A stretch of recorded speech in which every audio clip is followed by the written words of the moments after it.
Ethics is the path of humanity, a principle that becomes the norm of morality. Ethics is not something important to learn, but the lessons are laden with the truth of life. This story will focus on discussing various common problems faced by high school students, examined through the study of ethics. Various problems will be caused or befall high school students, but they are ultimately resolved with the help of a teacher named Takiyanagi, who teaches ethics. The first story will begin with a girl, a high school student who has experienced so much inside and outside of school. The girl felt like she had seen so many things, but there was one thing she didn't know. It was a class taught by a male teacher, Takiyanagi Sensei. One afternoon, Aizawa Ichiko was caught by Takiyanagi performing adult scenes with a student in class. The student who slept with Aizawa panicked and ran away, even though Takiyanagi had said that he would not judge the actions of the pair of students, whether right or wrong. For him, there was nothing wrong with the actions of the pair of students if the relationship was serious, but the place and time chosen were not appropriate. Aizawa still clearly remembers the words uttered by Takiyanagi Sensei when Aizawa was left alone by her partner in a state of confusion. A year has passed since the incident. Students are required to choose elective subjects. Many students are interested in choosing sports as their elective, but even though they can choose, there is still a selection process. Some who don't pass must choose other classes. There is one elective subject whose interest or attendance doesn't quite fill the entire classroom. That class is an ethics class taught by Takiyanagi Sensei. The meeting began with an introduction by Takiyanagi Sensei. Some seemed enthusiastic, either for the lesson or for Takiyanagi Sensei as the teacher. In his first class meeting, Takiyanagi Sensei could see the seating formation of his students spread out, not gathered in one spot. The man freed his students to sit wherever they wanted, but he still recommended that his students sit as close together as possible because, in his teaching, Takiyanagi Sensei would use a whiteboard as a medium. At the beginning of the lesson, Takiyanagi Sensei explained that ethics is a subject or science that will not be useful for his students' careers or futures, even if they study it seriously. Ethics is something that will not often come up in their daily lives, like history or geography. The science of ethics is not as versatile as mathematics, and not as practical as English. Basically, no job will require the knowledge of what they will learn in ethics class. Takiyanagi Sensei argued that ethics might be useful only when death approaches them. The science and knowledge related to ethics will be most often used only when humans are alone. For example, when humans have lost everything to rely on, such as when humans are about to face the end of their lives. Humans usually tend to seek salvation from a higher being. There are so many fundamental questions that arise regarding ethics, such as what religion is. When someone struggles to connect with others, even failing, when someone feels envious of others, leading to a loss of enjoyment in life, or when thinking about how to live a better life, humans often find themselves in a dilemma, depressed, or constantly questioning what or why they are still alive. Philosophers have long pondered such questions. Things like what constitutes happiness, labels like men should do this and women can't do that, and who actually decided on such concepts. This will also require ethics, specifically on the topic of gender. There were so many trivial yet fundamental questions, such as what life is or the statement of a desire to die. These things weren't particularly important to know, but according to Takiyanagi Sensei, they might be better to practice. Ethics isn't a lifestyle choice, it's actually a necessity. They may not have fully understood it at that point, but Takiyanagi Sensei was determined to fully teach his students everything he knew about ethics. These lengthy explanations were Takiyanagi's way of greeting his students. Takiyanagi began to organize how the class would proceed. Aizawa Ichiko was in the front seat, right in front of Takiyanagi Sensei, watching intently. The first class ended quite conducive. Before they dismissed, the teacher would usually appoint a student to lead the greeting. Before Takiyanagi could finish his offer, Aizawa had already raised her hand and volunteered to lead the greeting. The class was then over, and the students were allowed to go home. When the students had gone home, only Takiyanagi Sensei was still cleaning the blackboard, and Aizawa was sitting at her desk, watching. The girl asked the teacher if Takiyanagi still remembered her. Takiyanagi hadn't forgotten. He even knew about Aizawa.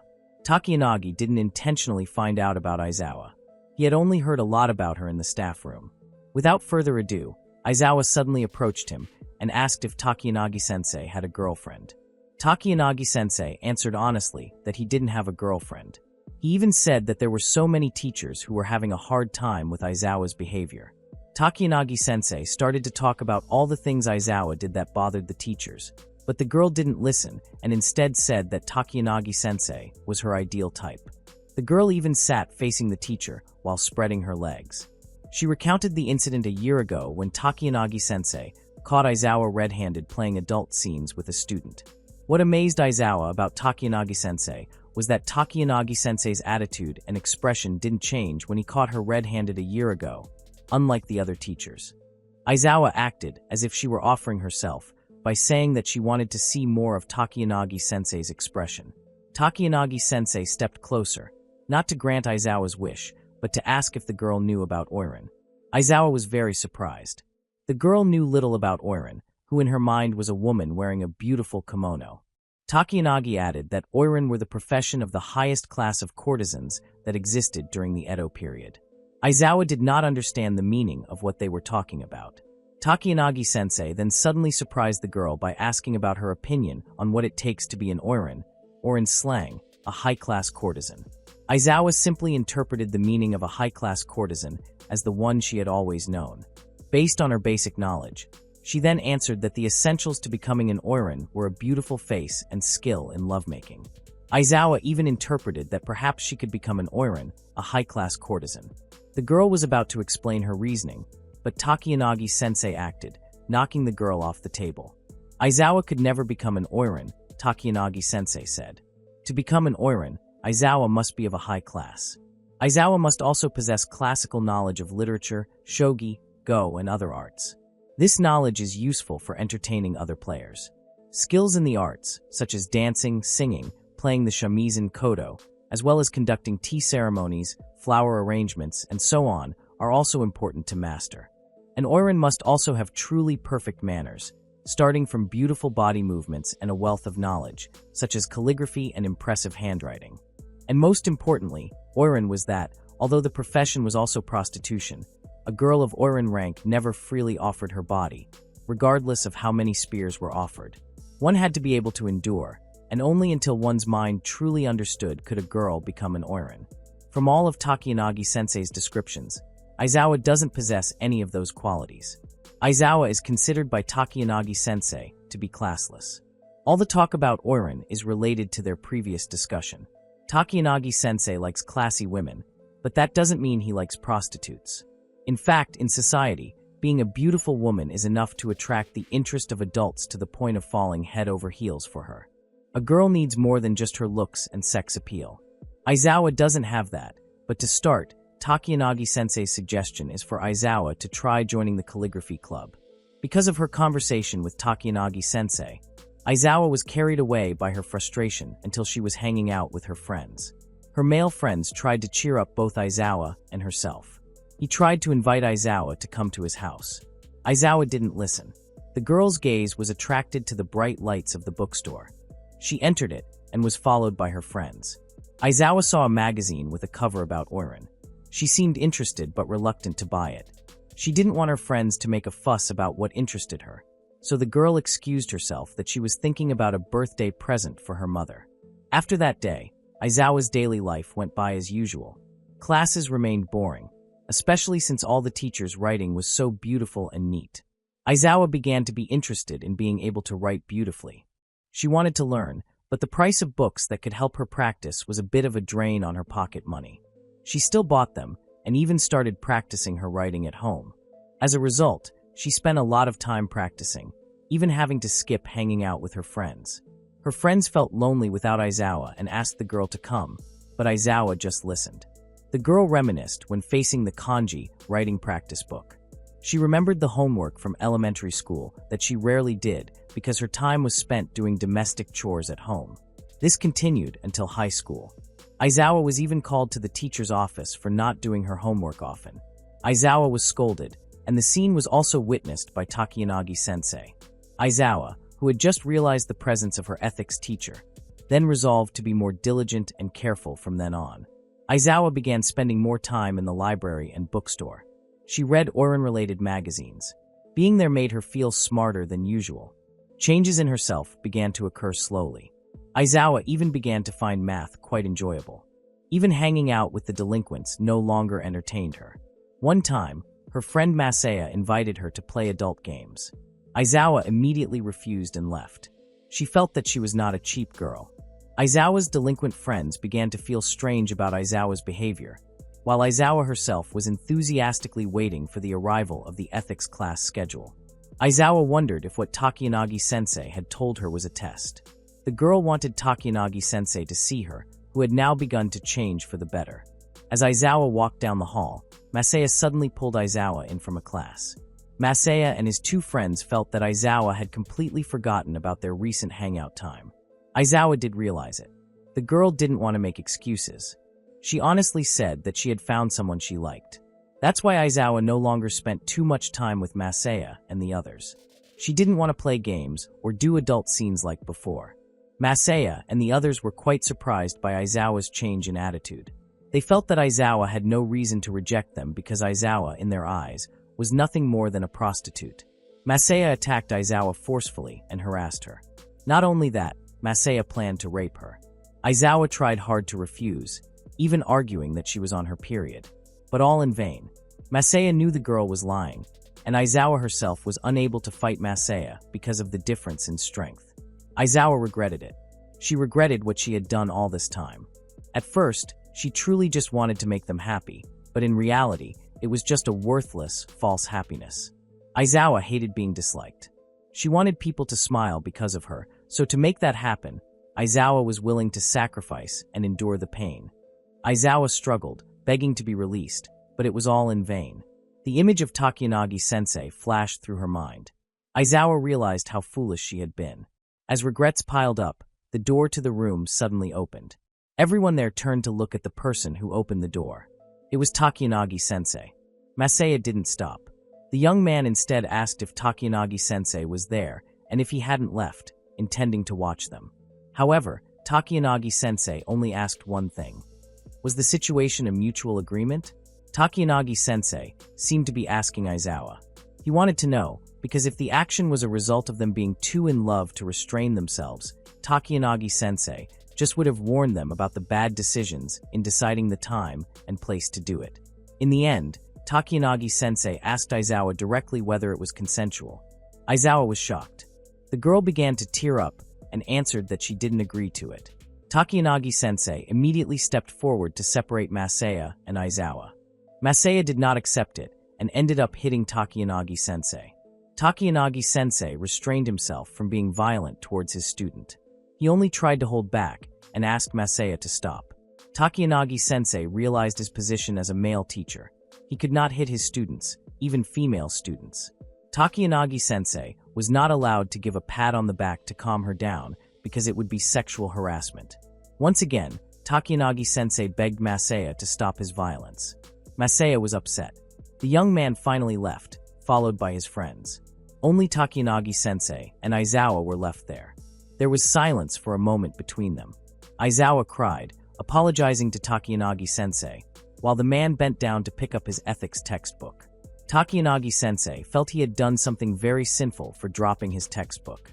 But he praised Aizawa's extraordinary decision to take the ethics class. Ethics is a class where those who study will be able to sense other people's thoughts and allow others to sense each other's thoughts. Takiyanagi-sensei's actions might turn into a sexual lesson if he pats Aizawa's head to comfort the girl. Therefore, Takiyanagi-sensei could not do that. Instead, the man offered to comfort Aizawa by listening to the girl and feeling her thoughts. Aizawa then spoke, remembering some time ago in ethics class. When they were talking about Oiran, at that time, Takiyanagi-sensei had touched Aizawa's hand. Takiyanagi then remembered. He fell silent, and they were silent for a moment. Takiyanagi-sensei then asked Aizawa to keep it a secret. What Takiyanagi-sensei did at that time was an action so that the man could not see the thing of Aizawa's short skirt. Takiyanagi-sensei apologized to his student. Takiyanagi-sensei excused himself. As he walked out of the room, he told Aizawa to think carefully before dating someone. Aizawa got up to chase after him. The girl then expressed her feelings that she liked Takiyanagi-sensei, really liked him. Takiyanagi-sensei didn't turn around or stop. Aizawa said that she would study hard and practice beautifying her writing. The girl was determined to never give up. Takiyanagi-sensei then turned towards Aizawa. A wise sentence from a past thinker was uttered. Max Scheler once said, "Love is a bridge from lack of knowledge to much knowledge." So if that was true, Takiyanagi-sensei welcomed Aizawa to the next ethics class. The next story focuses on a girl who finds everyone at her school pathetic. This was based on her observations during her 3 years as a student at the school, especially those in the same class as her. Not a single student shared her intelligence, not even a little bit. All the teachers did in class was read from textbooks. Nothing they wrote on the board was based on their understanding. Students were simply asked to memorize to reach the top. The girl's classmates didn't get very good grades either, but they always laughed at her and called her a nerd. Each of them, she considered, was pathetic and useless. Just like other students, the girl had to choose an elective subject. The girl chose ethics after looking at the list without hesitation, unlike her classmates, who were quite hesitant and even prioritized sports. The girl called her classmates a bunch of idiots. But even though she said that, honestly, the girl didn't really know what she would learn in ethics class. That's why she chose ethics class. The girl didn't accept that there was something out there that she didn't know. Ethics class, first meeting. As in the previous story, Takiyanagi-sensei introduced himself and explained a little about ethics. This smart girl listened. For a moment, she looked at Takiyanagi-sensei, but after that, the girl continued to look down reluctantly.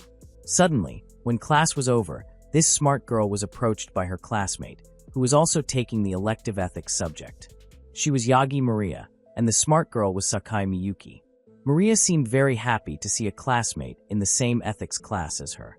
She was relieved to have someone she knew because everyone seemed to prefer having a sports class for an elective subject. All of Maria's friends were selected, but unfortunately, the girl was not. Although Maria seemed very happy to have found Miyuki, Miyuki herself was not. For her, Maria was just as stupid as the other girls in the class.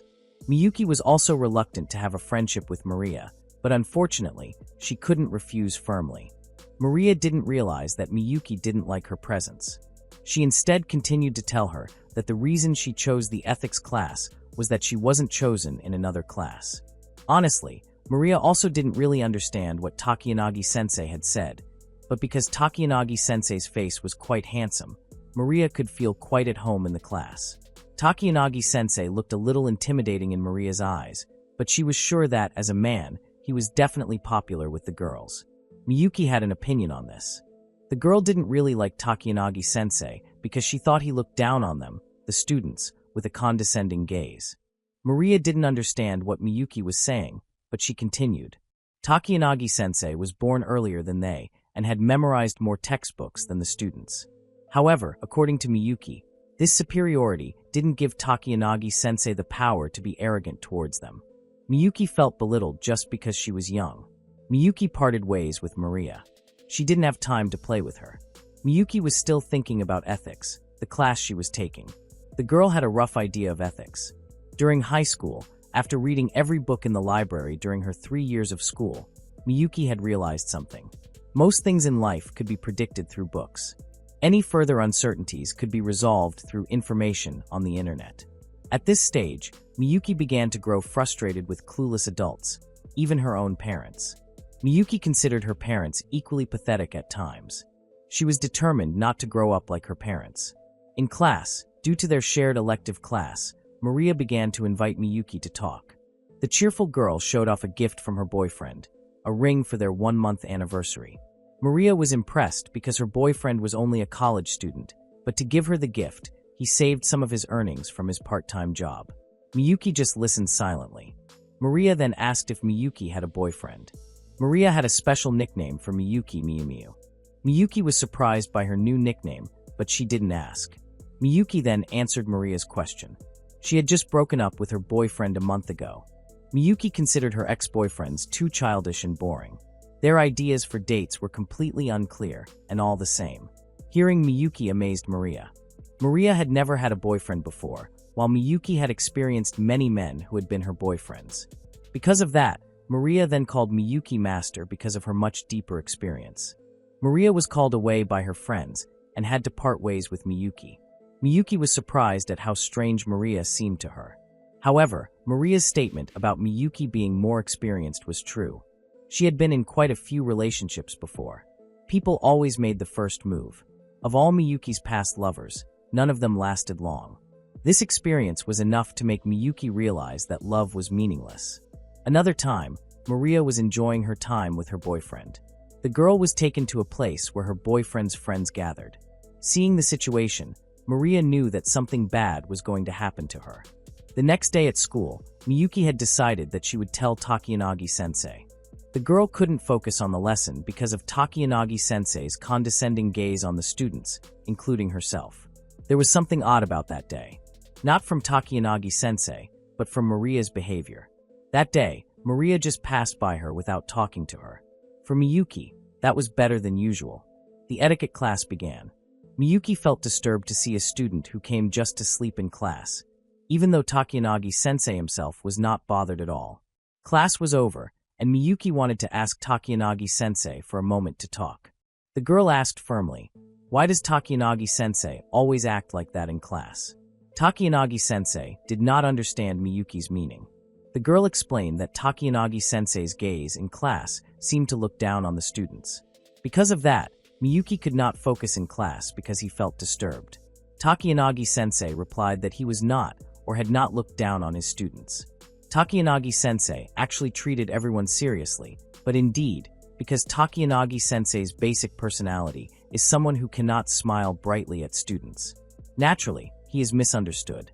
Takiyanagi-sensei cannot liven up the class or tell jokes during a serious discussion. Takiyanagi-sensei tried to explain, but once again Miyuki felt like she was being treated like a fool.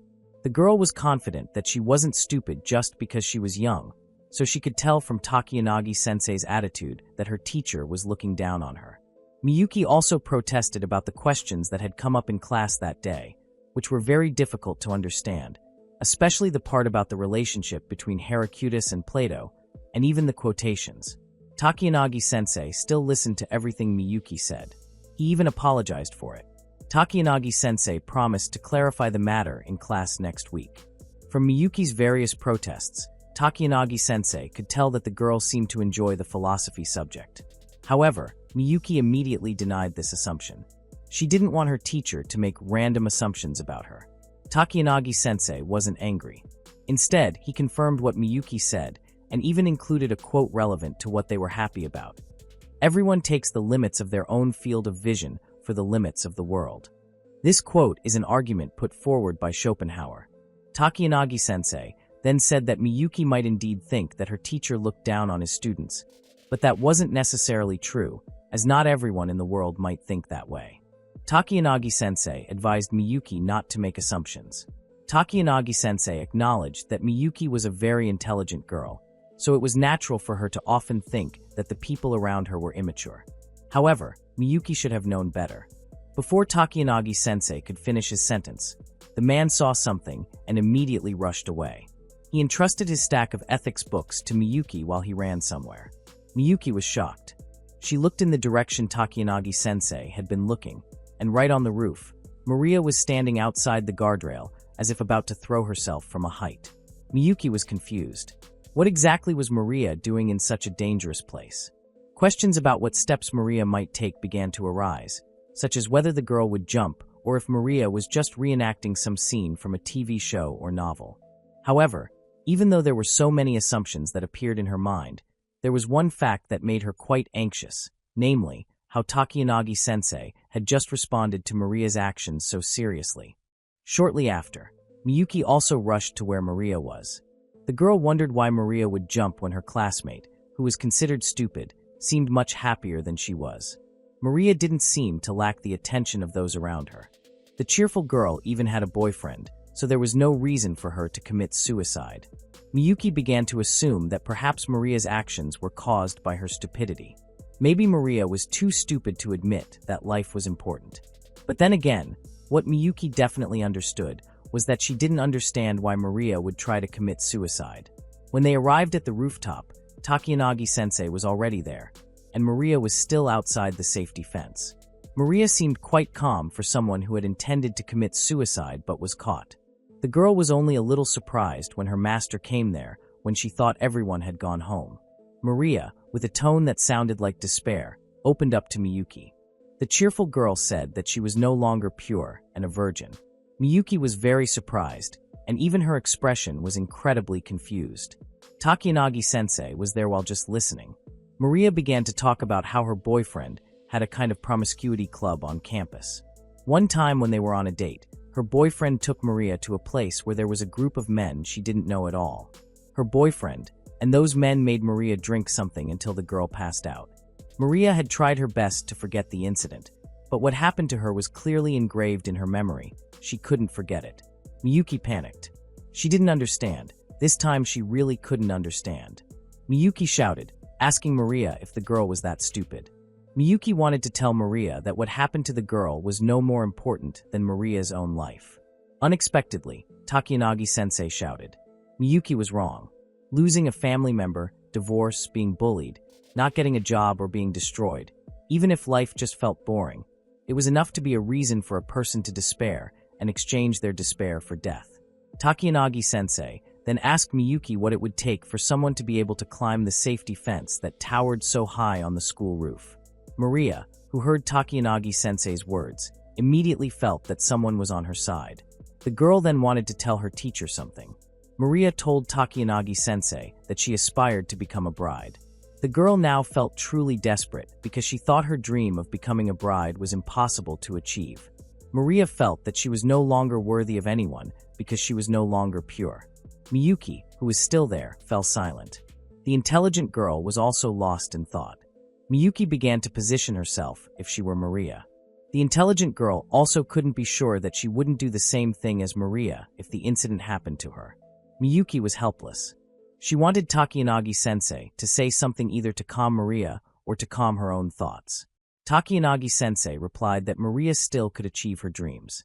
Maria didn't quite believe it. She even wanted her teacher to prove when she could actually get married. Maria even dared to ask if her teacher could marry her. Slowly, Takiyanagi-sensei arranged his words. Someday, Maria would become an adult. When Maria was an adult, Takiyanagi-sensei would gather as many people as possible and arrange a blind date for Maria. Hearing Takiyanagi-sensei's proposed solution made Miyuki very surprised, and she couldn't believe it. Maria took it seriously.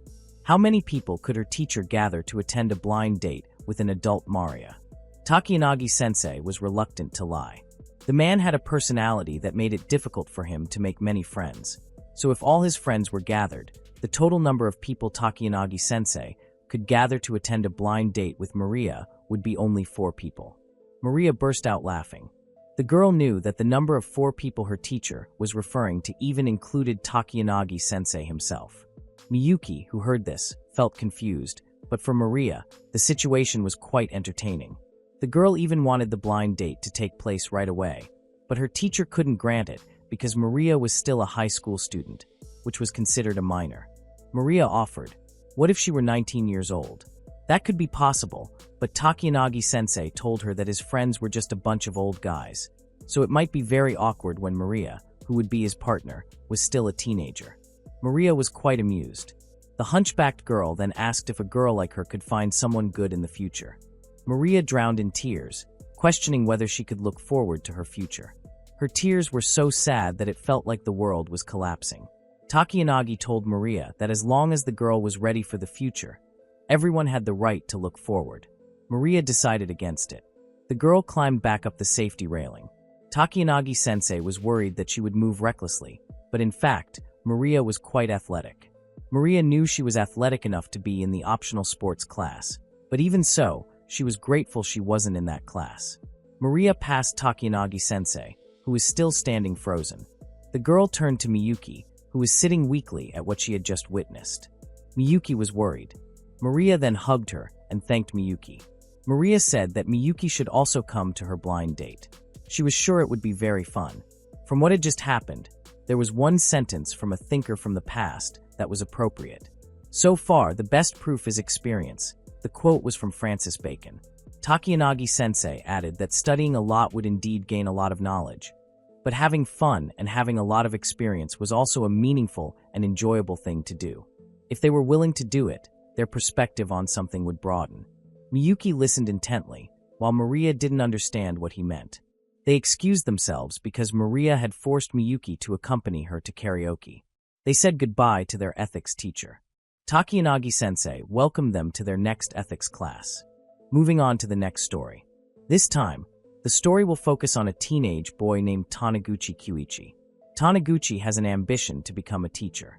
He has confirmed his thoughts about it right in the summer when he was still in the first year of junior high school. However, even though he had decided to become a teacher, Taniguchi still never found a teacher whom he considered an exemplary teacher. Even until he was in high school, there was still not a single person who could make him think that he wanted to be like that person. But when he was in the third year of high school, Taniguchi finally met that figure. The teacher who managed to move his heart was the ethics teacher at his school, Takiyanagi-sensei. The reason why Taniguchi wanted to become a teacher was that he was a student who was often bullied. There are so many reasons why the boy was bullied since childhood. Taniguchi is a child who has been a bookworm since childhood, with a very blunt way of speaking. The boy was even bullied just because his mother's style of dress was too flashy. But with his strong abilities and also his ultimate weapon, namely his wealthy family, other children who were also bullied often stopped by his house to play with all of Taniguchi's toy collection. Taniguchi has a motto that says he should have fun alone rather than force himself to fit in with a group. Time passed, and Taniguchi became a junior high school student.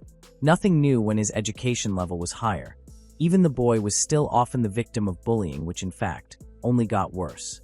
The increasingly severe bullying began to damage his mental state, even causing the boy to vomit in class. Because of this, Taniguchi had to be nicknamed Vomit Gucci after the incident. But above Vomit Gucci, there was still a porn boss. Taniguchi also became a dealer in adult magazines and videos. Because of his behavior, he earned a new nickname, namely Pervert Gucci. Time passed, and Taniguchi started high school. When in high school, students were too busy with clubs or part-time jobs, so no one recognized Taniguchi, and this time, he was no longer a victim of bullying. Taniguchi quite enjoyed his peaceful school life, and even used his hobby to participate in the plasticware club. Even so, Taniguchi's memory is still very clear that when he was bullied, not a single teacher came to help him. Even if the boy spoke up and asked for help, the teachers would simply announce what had happened to Taniguchi in front of the class, causing an uproar. This ultimately led to more bullying, not just peace, for allegedly snitching. This had happened countless times. The boy couldn't even ask his parents for help, as the outcome would be the same, if not worse, than before. He realized this during the summer of his junior year of middle school. Taniguchi began to think that he wanted to be a teacher who could help, a teacher who could be relied on by students who were victims of bullying. Taniguchi wanted to be a reliable figure. Taniguchi was quite grateful for his family background, which was wealthy. If he had not come from a wealthy family and had a fearful personality, he himself was not sure he would have survived. From then on, Taniguchi studied very hard to become a good teacher. The young man also searched for a teacher who could be a role model and a role model for him. And finally, Taniguchi found him. He was Takiyanagi-sensei. Taniguchi took an ethics class as an elective.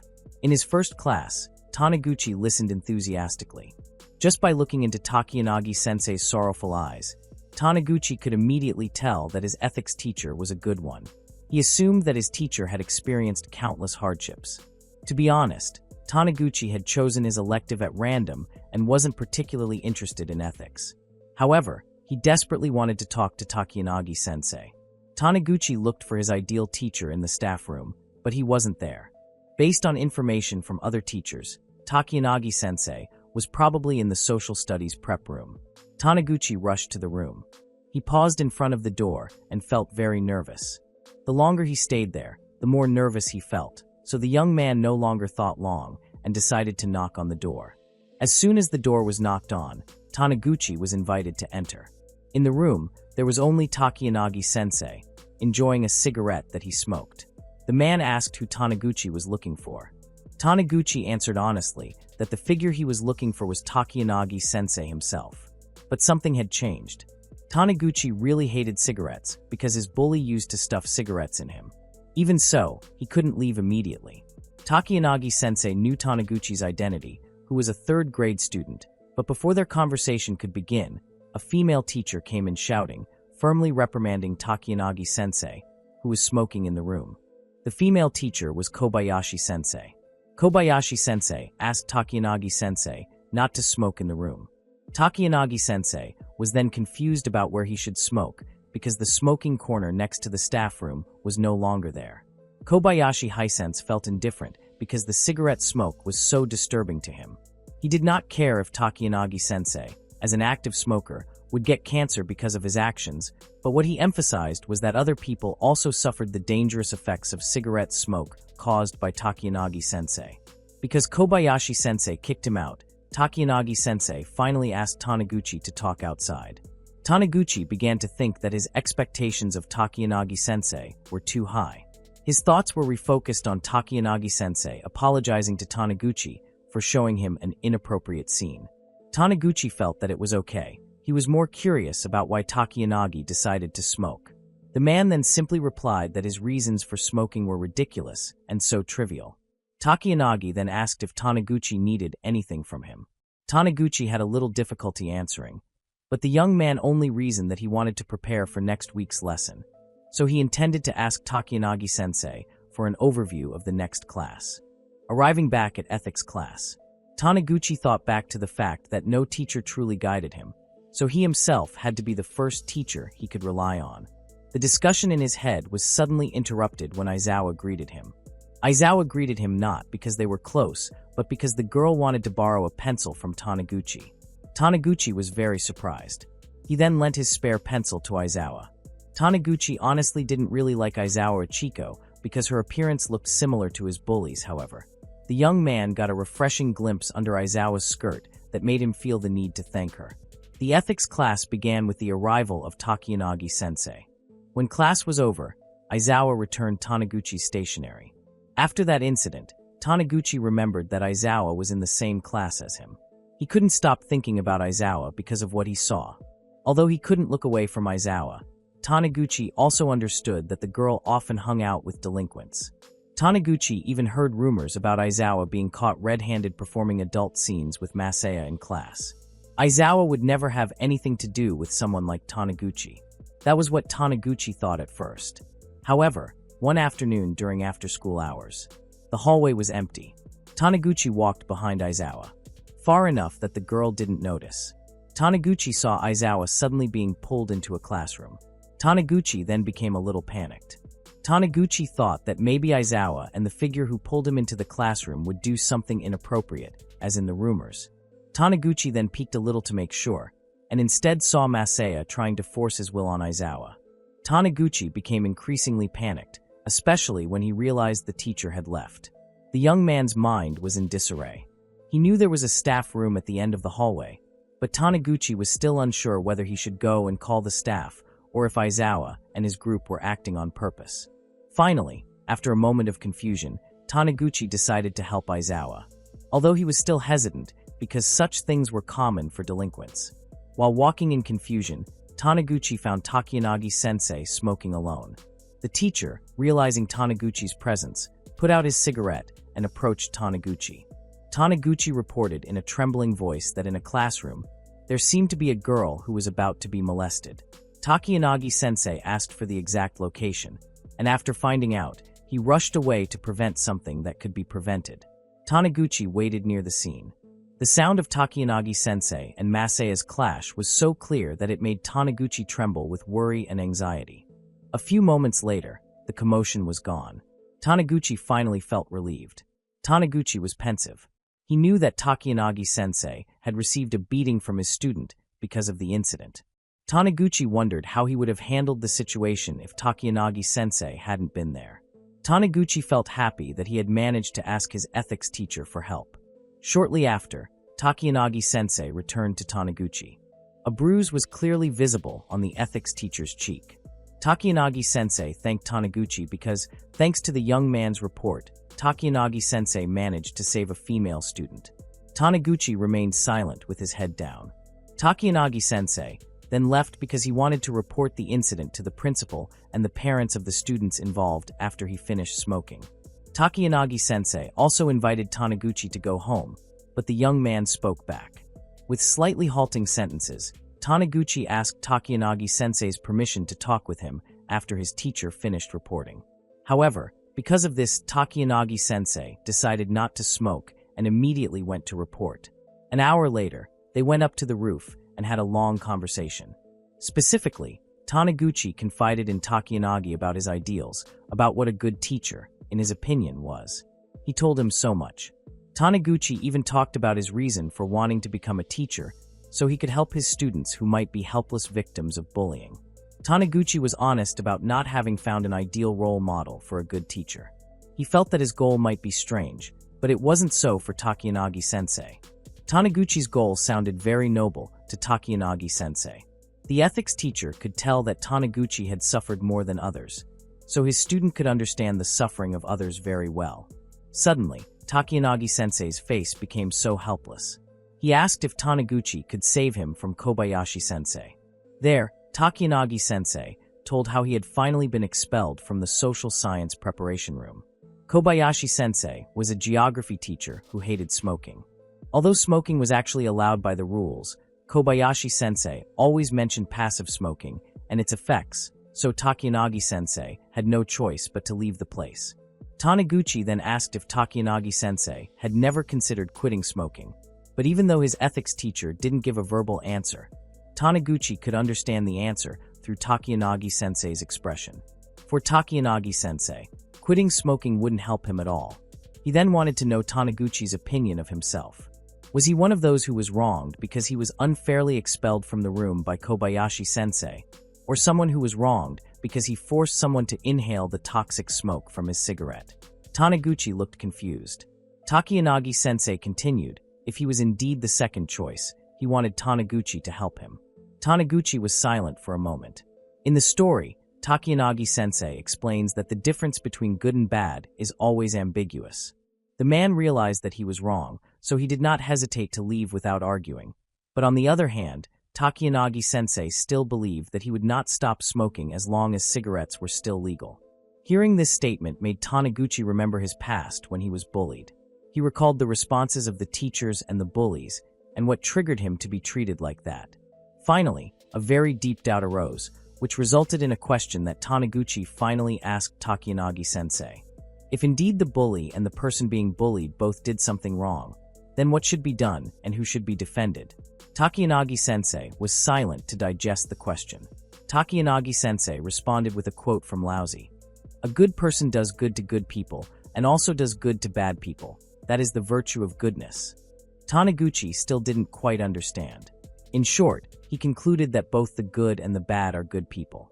They are human, so it is their natural attitude to be virtuous. From these words, Taniguchi concluded that his teacher's opinion suggested that Taniguchi should consider bullies as good too.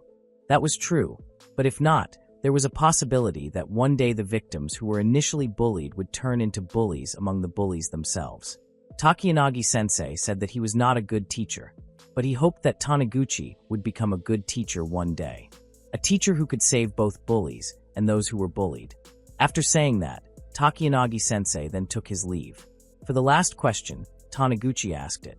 He wanted to know the real reason Takiyanagi-sensei decided to become a smoker. Takiyanagi turned around. He replied that when he was still in college, he really wanted to talk, even if it only happened once. There was a teacher who was always in the smoking corner. The only way, of course, Takiyanagi-sensei had to join in smoking and enter the smoking corner. Really, such a ridiculous reason, according to Takiyanagi-sensei. After that incident, several days had passed. Aizawa suddenly came to Taniguchi. The girl was grateful for Taniguchi's action in calling Takiyanagi-sensei to help her. As a sign of gratitude, Aizawa gave Taniguchi a box of Pocky. Honestly, Aizawa had also prepared a token of gratitude for Takiyanagi-sensei, but the difference was that, especially for her favorite teacher, Aizawa prepared her own homemade chocolate. Taniguchi was lost in thought again. The ethics class was about to begin, but Taniguchi still believed that Takiyanagi-sensei wasn't a good teacher to emulate. However, the young man had already thought to himself that a teacher like Takiyanagi-sensei might be good too. The next story begins with an act of violence committed by a girl against another girl. The perpetrator of the beating is named Honda Natsuko from class 3-2. The victim, the girl who received the beating, has escaped with minor injuries. The teachers had a hard time handling the case because they did not know and understand Honda's character well enough. Her homeroom teacher did not know her well, while Honda's homeroom teacher from the previous year said that the girl was a conscientious student and never messed around. They never even thought Honda was a student who liked to hurt others. On the other hand, from the victim's statement, the girl who received the violence from Honda admitted that she was indeed guilty because she had teased Honda along with her other friends. What the students did was throw the contents of Honda's bag to the floor. The reason they did this was that every break time, Honda was often seen staring at her bag, which made people who saw her feel uneasy. The teachers were actually not really sure why this could make other people uneasy, but what is certain is that they knew Honda had something important in her bag. The important thing was then thrown to the floor, which triggered Honda's anger. The teachers and school staff only speculated about Honda's case. Their approach was to schedule a face-to-face meeting between the school and Honda's parents. The case was then handed over to Hajiwara Sensei. Takiyanagi Sensei had heard about Honda's case. Coincidentally, the girl was also attending his ethics class. The class began. Takiyanagi Sensei glanced at Honda, and she seemed very enthusiastic to learn. Since they had discussed Greek philosophers a little last week, the ethics class that day would continue, specifically Socrates' errate. Takiyanagi Sensei explained that the basic understanding of errate refers to the inherent excellence of anything. For example, in Socrates' errate refers to a person's excellence as a human being, in other words, human virtue. Socrates called the study of virtue human excellence, namely philosophy. If translated, philo means love, and sophia means wisdom, so the overall meaning is the love of wisdom. Humans themselves know absolutely nothing about virtue, so the first thing they must understand is errate. Socrates once said that the wisest person is the one who knows he knows nothing. The more they explore and see the world, the more Takiyanagi Sensei feels his feelings are truly represented. Lack of knowledge is not a bad thing, but pretending to know something or giving up on pursuing knowledge despite knowing one's own ignorance is a bad thing. Philosophy, or the love of wisdom, can also be interpreted as a love of knowledge. Takiyanagi Sensei advised his students to keep this statement in their hearts. The students tried their best to understand. Some did have difficulty, but they must remain humble. Class ended. One by one, the students began to leave the room. Only one student still had questions. She stayed to ask Takiyanagi Sensei about what errate really is, what virtue is, and how to be a good person. Takiyanagi faced the student. She was Honda. Takiyanagi Sensei again explained simply. The errate of a knife is to be sharp, while the errate of a horse is to be fast. Based on this, the errate of humans is to improve the soul. Humans must be brave and honest to live a life that does not damage their souls. An example of something that can damage the soul is a bad deed. There is a book that discusses how human errate is living a good life. This is called Iuzen in Greek. Many philosophers have their own interpretations of errate. Therefore, it can be concluded that there is no right or wrong definition of errate. Takiyanagi Sensei wanted Honda to try to create her own interpretation of errate, and Honda responded enthusiastically. Takiyanagi Sensei could see that the girl seemed to be paying close attention to his lesson in ethics class, and of course, this was confirmed by Honda herself because ethics was her favorite subject. Honda chatted with Takiyanagi Sensei while walking in the hallway until a female teacher came up to her and asked Honda to go to the guidance counseling room. Honda turned to look at Takiyanagi Sensei. She said that she didn't want to go to the guidance counseling room because she didn't want to see the teacher or her mother. Honda asked Takiyanagi Sensei to go with her. In the end, Honda went to the guidance counseling room accompanied by Takiyanagi Sensei. Takiyanagi Sensei was there only to accompany her, so he chose to remain silent and let another teacher, Akahara Sensei, speak. The problem began to be explained. The into of the meeting was to find out what exactly Honda had hidden in her bag. Honda's mother could not answer because she did not know either. Even at home, Honda was known as a quiet child, and her activities were unknown once she entered the room. Honda's mother urged her daughter to tell her what exactly she was hiding in her bag. Honda remained silent even when her mother began to raise her voice. Because her patience had run out, Honda's mother chose to snatch the girl's bag to see directly, but Honda held her back. Honda cried while holding on to her bag, while her mother chuckled to take it. Takiyanagi Sensei, who was beside Honda, tried to separate the mother and daughter. Honda pleaded with them to leave the girl alone if all that was needed was an apology for hurting the children who had bullied her. The situation in the guidance counseling room then escalated into chaos as Honda insisted on an apology, while the teacher and her mother simply wanted to know what was in Honda's bag. Honda vehemently refused to show them what was inside. Takiyanagi-sensei urged everyone to calm down. This time, Takiyanagi-sensei tried to talk to Honda. Honda said she knew her mother would be angry with her if she found out, so Honda didn't want that to happen. Meanwhile, regarding Akahara-sensei, Honda was sure her teacher wouldn't understand, so she was reluctant to explain. Akahara-sensei then asked what about Takiyanagi-sensei. Was Honda willing to talk? Honda just kept quiet as a sign of agreement. Her mother and Akahara-sensei left the room, leaving only Honda and Takiyanagi-sensei. Takiyanagi-sensei asked again if Honda was really willing to tell him, because if not, it was okay. Takiyanagi-sensei was willing to give another reason to Honda's mother and Akahara-sensei. Honda was silent for a moment, but then she reached into her bag and took out a rabbit doll. Takiyanagi-sensei gently asked, "What is the name of the rabbit doll?" Honda answered that his name is Ryokuen. Takiyanagi-sensei then asked again if Ryokuen was Honda's friend, but the girl instead asked her ethics teacher. Had Takiyanagi-sensei ever felt true love? Takiyanagi-sensei was silent for a moment. The answer was no. Honda admitted that she had, and the object of her love was Ryokuen. Takiyanagi-sensei was silent while Honda was also silent for a moment. The girl continued to explain the reason why she hurt the children. As said by the teachers and staff, it was all because the children had thrown the object that Honda loved to the floor and then laughed out loud as if it was funny and worth laughing about. Takiyanagi-sensei responded that if that was the case, then it was natural for Honda to be angry. Honda, in this case, did not believe that his ethics teacher's response was truly sincere. She was sure Takiyanagi-sensei also thought like other adults that Honda seemed disgusting to ordinary people. However, Honda was helpless. She felt like she would never be able to like anyone else because, in the end, Honda always got hurt. Ryokuen was not like that. Honda found comfort and protection from Ryokuen. In fact, when Honda had just been scolded, Honda said that Ryokuen was angry for her. Takiyanagi-sensei asked seriously if Honda could hear Ryokuen's voice. Our Honda, her teacher, only felt sympathy while being amused by Honda's confession. Takiyanagi-sensei was not like that. The man had only just realized, thanks to Honda, that the human mind was truly amazing. Takiyanagi-sensei was touched. Honda, who heard the confession, was stunned in disbelief. While Honda remained silent, Takiyanagi-sensei asked the girl's permission to touch Ryokuen. Honda allowed it. The teacher then held Ryokuen carefully.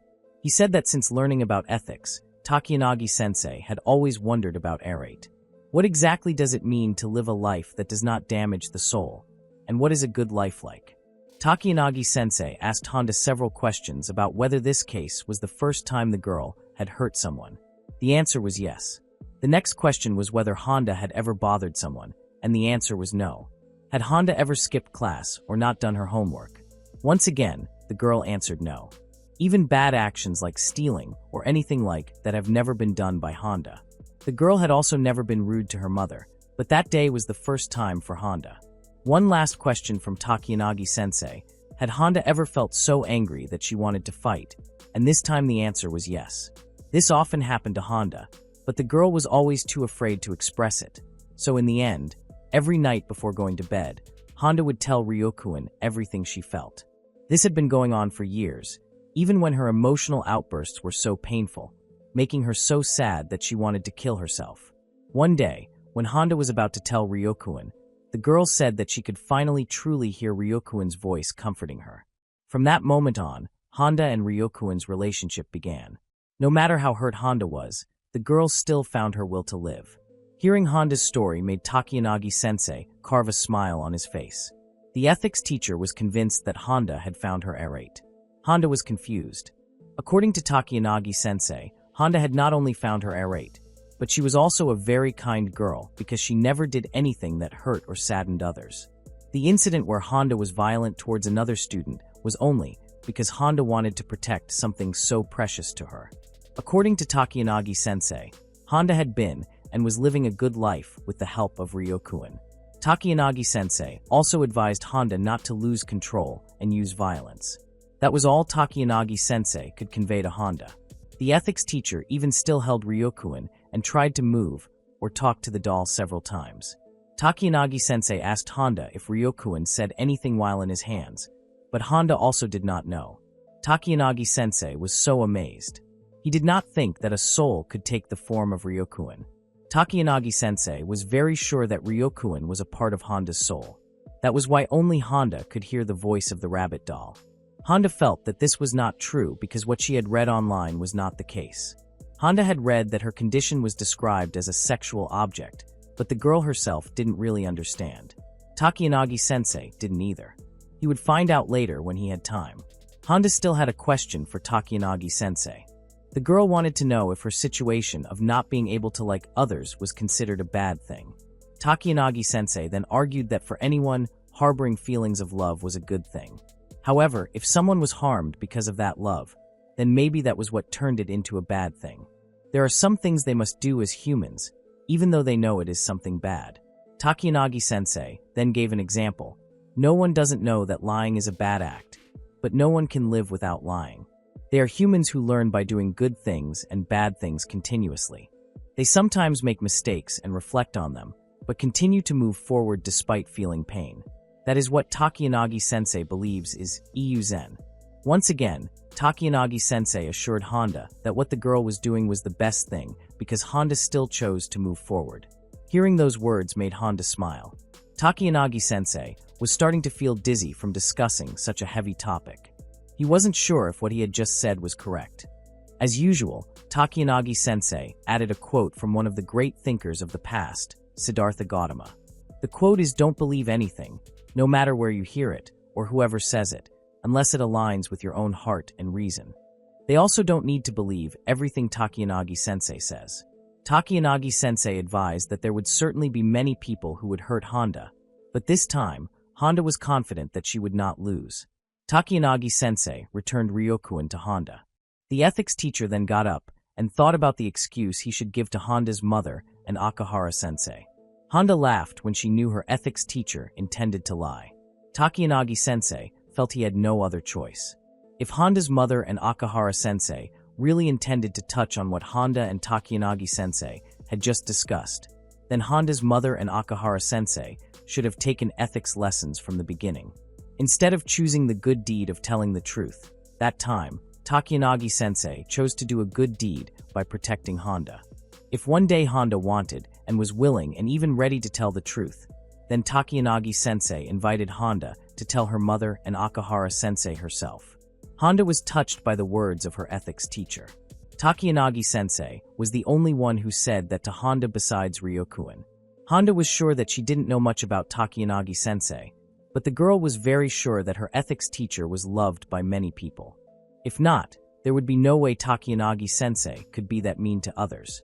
Takiyanagi-sensei just smiled with his straight eyebrows and didn't confirm Honda's words, but also didn't blame her because she also knew.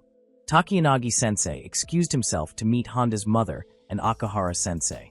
The man planned to say that the valuable item in Honda's bag was a photo of an idol artist. Honda agreed. They then parted ways. Takiyanagi-sensei looked forward to their meeting again during the next ethics lesson.